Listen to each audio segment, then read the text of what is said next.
A pint of personality and purpose, a cup of care and class, a gallon of gumption, stirred and shaken with intelligence, and a desire to serve, finished off with a dash of determination and the zest to make a difference.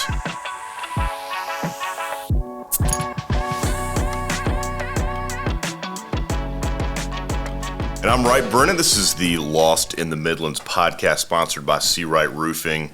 And I am really excited to be here with Miss Brooke Fonder, USC alumni, teacher, philanthropist, and the president of the very esteemed Junior League here in the Midlands. Brooke, thanks so much for being on today. Thanks for having me. You make me sound way more famous than I am. I feel like that was quite a lead-in. Well, you're a big deal, and we're fired up that you're here. I've heard so much about, Junior League through the years. You guys do a lot of great work in the community, putting on awesome events, supporting a lot of great causes. But before we start talking about current stuff, Let's jump a little bit into your past, kind of what got you to today. We were just talking about it, actually. I know. Well, let's see. I actually grew up in Roanoke, Virginia. Cool. And was a swimmer there my whole life. And when I was looking for schools, I got recruited to South Carolina. I actually swam at USC. Wow. I know you might not believe that anymore these days. That's impressive. Yeah. So I swam at USC. And during that time, I kind of just fell in love with Columbia. Cool. I was a journalism major early in my career. But knew I really liked education. I kind of think I tried to shy away from it because my mother was a teacher. I laugh when I say this. She has taught first grade for 50 years. This is her 50th year. Wow, what a woman. She needs to retire. I know. But anyhow, so I went into education. I did the MAT program at Carolina, got my master's, and luckily got a job here in South Carolina, in Columbia at Satchel Ford Elementary. So crazy to say, I am still there. And I think I just heard that you went to Satchel Ford. So, I did go to Satchel Ford. Yeah, small world, right? That is awesome. What a great school. And very exciting. Yeah. Okay, so you went to Satchel Ford. I mean, so how do we bridge the gap here? How did I get to the Junior League? Junior League. Yeah. Did you always have a desire to give back? Well, so I'll tell you. In college, obviously being a Gamecock, I did a lot of work with the Gamecock group. We would go out to the community and do things. Cool. And so once I had my job at school, I kind of felt like, I'm constantly working with children in my classroom, but I don't really have a way to get involved in the community. Yeah. I was kind of dabbling around and looking at what organizations were out there. And I had a couple friends that were in the Junior League. And a teacher at my school, Lori Stevenson, love her to death. She's so sweet. She said to me, Brooke, you really should join the Junior League. And at that time, you had to have sponsors. And I had to have 3 sponsors. So she kind of talked to me for a little bit and said, I have some ladies that would like to sponsor you. Yeah. And so I joined the Junior League. And I was so excited because when I joined, I really didn't know what was going to happen. I was excited about volunteering in the community and about meeting new friends. Because, you leave college and you're kind of in this limbo state. When you start your first job, it's like you only know the people that you're working with. You're not really out making friends. And so I joined this organization, and crazy thing is, I never saw myself sitting in this seat, nor this seat as well. But the crazy thing is I didn't realize how much the league does in this community and how much the league would give me as a leader and how much the skills I've learned in this league have really transformed me as a teacher, as a leader, and as a community advocate. So it's exciting. It's, it's helping the community and I guess the members' personal development. I mean, my goodness. In fact, our mission is, it's advancing women's leadership through action and community collaboration and training. So, Wow, I didn't know that. That's pretty cool. So, so tell me the organization itself. How big is it? Like, how many members do you guys have? Okay, so currently we're about 1,400 plus. Wow. That's about we have 3 stages of membership. So we have new members. We're very excited. We have our largest new member class ever starting this year. Congratulations. 133 women will be starting. So we're very excited about that. Yeah. We have about 500 and some active, I should know the number, like 564 or something like that. And then of about 780 some sustainers. Yeah. So actives and new members are our members kind of doing the current work in the community, serving on our board, serving on our EMT, serving in councils and community things. And then our sustainers, some of them are involved again. We really, Yep. with our centennial this past year, have been trying to get people re-engaged. But sustainers are just kind of some of our bread and butter as well. They've done a lot of time in the league. They have a lot of knowledge to share. And one of the things of the goal of our league too is to go back out and lead other organizations. So we have a lot of women in our community who are sustainers who are leading other things in the community. So that's a big plus to our organization. Really cool. So explain a little bit about how does a member give back? Like once they join, it's like, all right, ready, set, go. Yeah, okay. Well, the cool thing is, too, as the league has evolved, obviously, we started in 1924. So we're 100 years old this year. We've been celebrating our centennial, kind of wrapping that up. That's fantastic. But, in the old days, to be a league member, it was definitely, a very kind of closed society. But as things have changed, our membership is open to anyone. You don't need sponsors anymore, which is great. So one of the reasons I think we have such a large class coming in, which I'm excited about. And when you come into the league, you do have some requirements, and those requirements are shift requirements.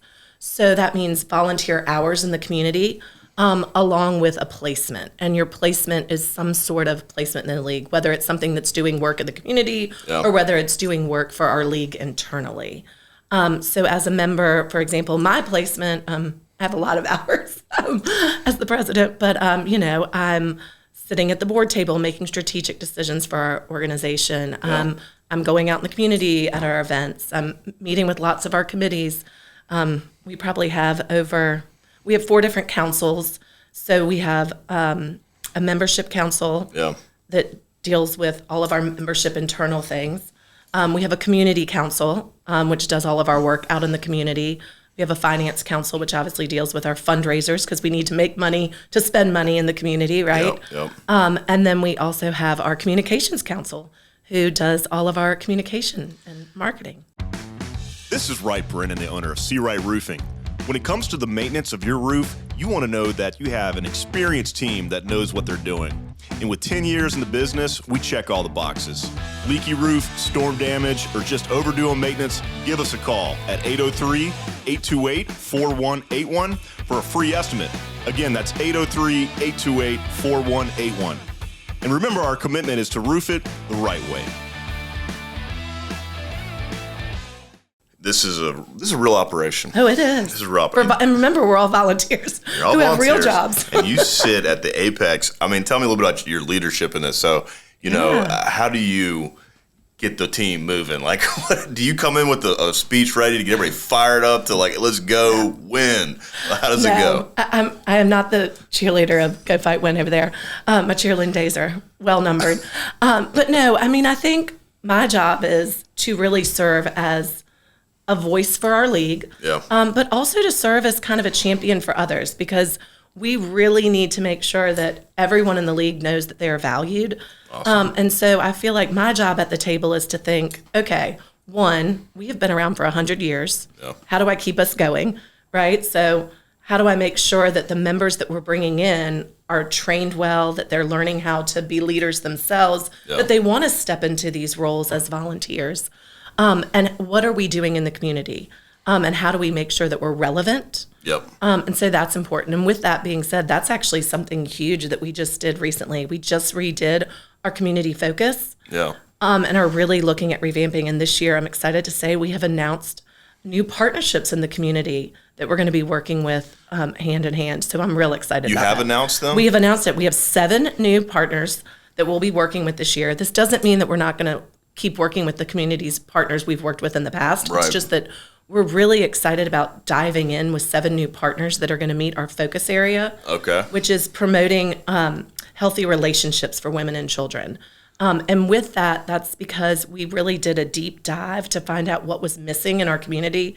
And 2 of the areas that are just they're being met, but they're not being met at their fullest potential is domestic abuse, which we know sadly in our state, we have high statistics for that as being top rated, which you don't want to be top rated in that. Right. And then school readiness, which we always know has been an issue.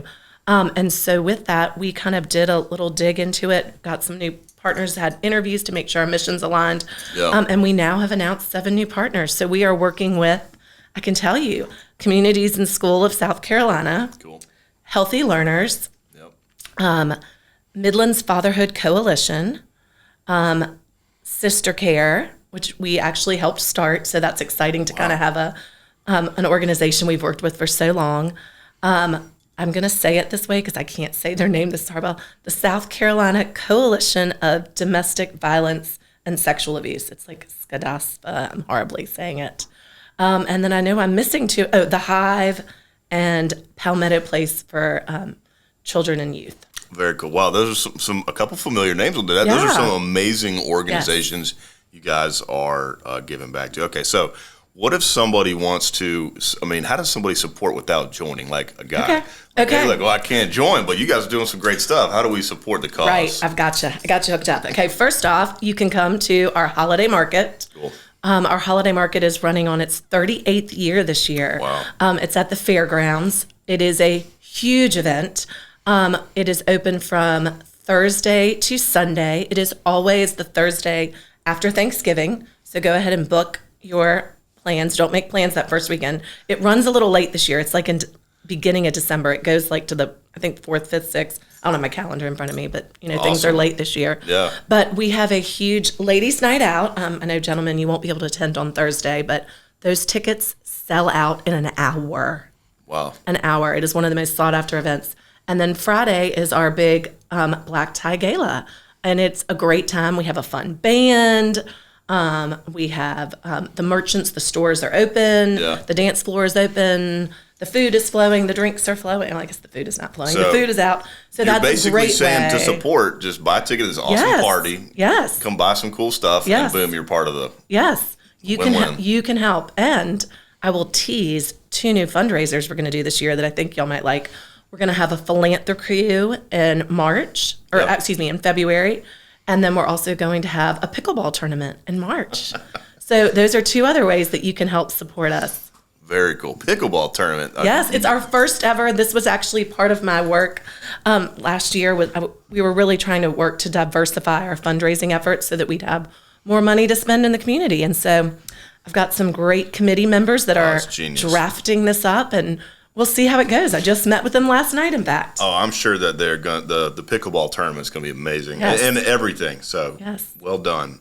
Okay, what advice would you give to somebody who's thinking about making the leap into jumping into the junior league? Don't hesitate. Come on. Yeah. We will open up for new membership in January. I think actually the applications open up a little bit earlier than that. And then once you come in to fill out your paperwork, come in and join. I will be honest. Like I said at the beginning, I have grown in ways that I didn't know I'd know. I've managed budgets of $300,000 that, I'm a school teacher, done things like that. I've led groups with over events that have hosted over 500 plus people. Wow. I've learned how to work with different personalities. It's just, there's so many things and skills that you learn from the league that you didn't realize. And then the other thing that's the biggest thing is what we get to do in the community. Yeah. Working with the families and the children in this community has been exciting. Some of the events that I've gotten to do and work with community people has been really transformative. That's fantastic. Where can we find you guys? Where's the Okay. location? Headquarters. Headquarters. Okay. Headquarters is on Divine Street. We are located right beside Zaz. Our building is there. And then we are on the website.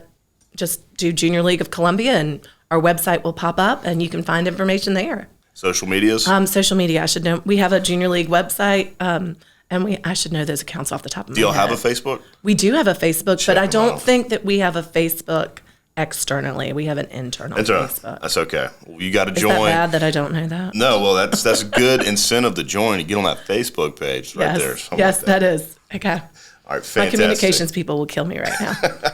No, you guys are doing amazing stuff in the community, and really excited to have y'all on here promoting. And you've yourself have done so much. Thanks for coming on. Thanks for all the work you're doing. And Thank you. we're here to support the cause. So Thank you. Appreciate it.